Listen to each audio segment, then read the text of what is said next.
ऐसा कोई चलन था। तो आई गवनवा की सारी उम्र मोरी।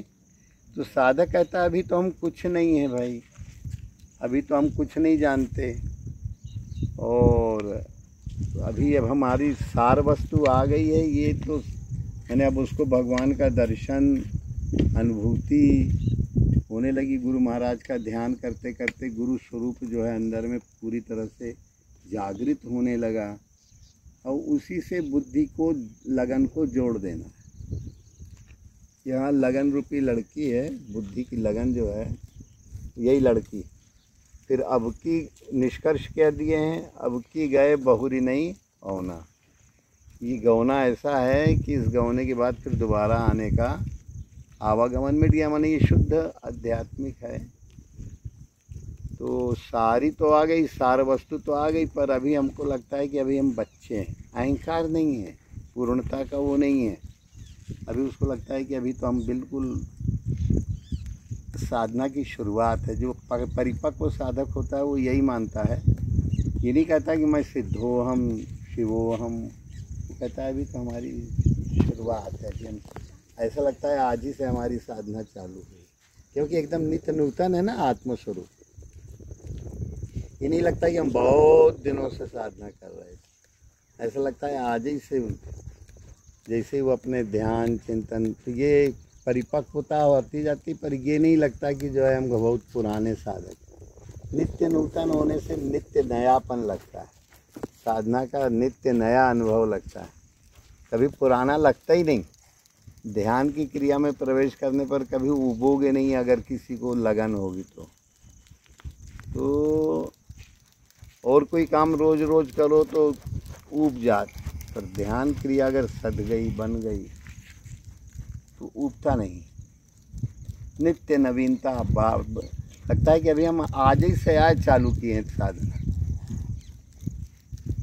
बिल्कुल ये बुद्धि को नित्य, इसीलिए कहते हैं नित्य नूतन है आत्मा। पुरानेपन का अनुभव नहीं होता, लगता है बिल्कुल नया, नित्य नूतनता ताजगी। तो आई गवनवा की सारी उम्र मोरी बारी, और चार कहार ले आए, नाम रूप लीला धाम। नाम भी हो गया, रूप भी स्थिर होने लगा, लीलाएं भी गुरु भगवान की अंतर से उस गुरु भगवान की। कोई कुछ पूछता है उसका तत्काल जो है कोई समाधान निकलता है। भगवान के धाम में स्थित हो गए। हम कुछ नहीं जानते थे, पता नहीं भगवान कहाँ से जनाने लगते हैं। वेद पुराण शास्त्र उपनिषद लोक लोकांतर सब पता नहीं कहाँ से लीलाएं भगवान करके सब कुछ दिखा देते हैं। ये धाम, ये चार कहार हो गए, नाम रूप लीला धाम। कोई कोई चार वाणी भी कह देते हैं, उसका कोई बहुत फर्क नहीं पड़ता है। तो आई गवनवा की सारी उम्र, सात समाज, साधना की सात समाज, माने जब दूल्हा आता है तो पूरी सात समाज माने डोली वोली ये सब लेके आ रहा है। तो ये तो बाहरी डोली हुई, अंदर से भगवान बिल्कुल अपने स्वरूप में उसको स्थिर कर देता है। यही डोली शरीर चलता है, व्यवहार होता है, पर वो कहीं डोलता नहीं, वो अपने भगवान के चिंतन में डोलता रहता है। श्वास आई गई आई गई आई गई, श्वास स्थिर भी हो गई तो भी खड़ी है अडोल स्थिति में। तो कहें बमना बेदर्दी ब्राह्मण माने सदगुरु जो होते हैं, वो अब देखते हैं कि साधक जो है परिपक्व हो गया, तो बमना बेदर्दी कहने लगे अब ये जगत से तुझे कोई लेना देना नहीं है रे। अब जो ये परिवार था तुम्हारा साधन परिचय का, इससे अब तेरा कोई लेना देना नहीं। बेदर्दी इधर से सब बिल्कुल शरीर संसार मन बिल्कुल निश्चल हो जाए, निर्मल हो जाए। तो बमना बेदर्दी अचरा पकड़ के जोरत गांठ हमारी, तो अब उसका जो है अंतर्भाव को, बुद्धि को उस परमात्मा बोध में स्थिर कर देते हैं। जोरत गांठ हमारी, पर साधक को अभी आ तो गया है साधना का स्वरूप, पर अभी भी उसे साधन संबंधी चीज़ों से बड़ा लगाव है। फिर ये जो है लौकिक मान्यताएं कुछ एकदम ख़त्म नहीं हुई हैं, माने कि साधन संबंधी जो भी उसका गुरु तत्व, गुरु स्वरूप, ये सब जो बाहरी जगत का कुछ स्वरूप तो साधना के अनुकूल ही है। कहें कि सब छूटता जाता है। ये गांव नगर, ये शरीर रूपी नगर से नाता पूरा छूटत, गांव नगर से नाता छूटत, महल अटारी हो। और ये जो माँ थी, कहीं कहीं अविद्या रूपी माँ लेते हैं, वो कहते हैं अब हमारा तेरा कोई मतलब नहीं रहते, तो अब उनकी हो गई रहे, अब हमसे तेरा। तो बुद्धि जो अभी तक थोड़ी बहुत संसार की सया जो है, कहती कि ना ना अब इधर से तुम्हारा तुम अब परिपक्व हो गई, इधर से अब तुम्हारा कोई लेना देना नहीं है। माया का मायका जो है उधर से उसको कहते हैं कि ये सब इधर का जो भी श्री वैभव संपन्नता ये कोई अर्थ का नहीं है। प्रियतम मिल गए तुमको, मेरे पिया मेरे हिया बसत है न कहीं आती जाती। और सब छूटत गांव नगर से नाता छूटत, महल अटारी। ये संसार रूपी गांव, इंद्रिय गांव, मन रूपी गांव, ये सब छूटता जाता है। अहंकार से नाता छूटता जाता है, ये तो दुनिया भर का अहंकार मूड़े में बांधे रहा, सब छूटता जाता है।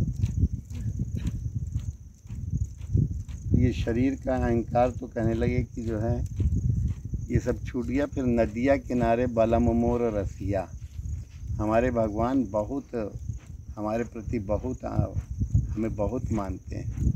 नदी मने निवृत्ति, संसार से पूर्ण निवृत्ति कराना चाहते हैं।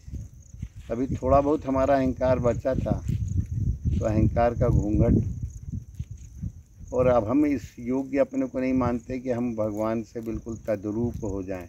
कुछ थोड़ा अपना जीव, अपना साधना का अस्तित्व को बचाना चाहता है, तो कहने लगे नहीं, नदिया किनारे बलम मोर रसिया, दीन घूंघट पटटारी। घूंघट माने अपना अहंकार का पर्दा जो है, जो अभी अपने को कुछ कि मैं जीव हूँ, तो और भगवान जो है बड़ी परम सत्ता है, तो वो कहते हैं कि ना, ये सब अहंकार का पर्दा तोड़ो कि तुम उपासक हो और मैं ये उपास्य के स्वरूप है, ये देह।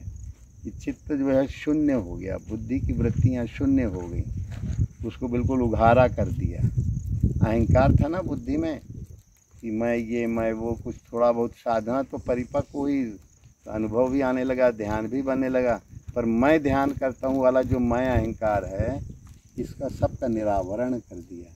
थर थरान तन कापन लागे, सुने नहीं को हमारी।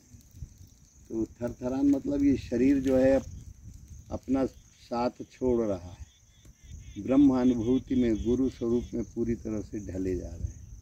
थर थरान कम तन कापन लागे, देखू सुने नहीं को हमारी। अब ये क्या हो रहा है, कुछ समझ में नहीं आ रहा है। शरीर का भाव जा रहा है, मन का जा रहा है, बुद्धि अपनी वृत्तियों से मुक्त हो रही है, और परमात्मा बोध ने पूरी तरह से उसको, जो भी था उसका है मैं कहीं जुड़ा हुआ था अहंकार, उस सबकी निवृत्ति, नदिया रूपी निवृत्ति पूरी करा दी। आ गया समझ में? कहीं कठिन नहीं है सरल, पर जब करोगे तो सरल, नहीं करोगे तो असरल। कहिए ठाकुर साहब।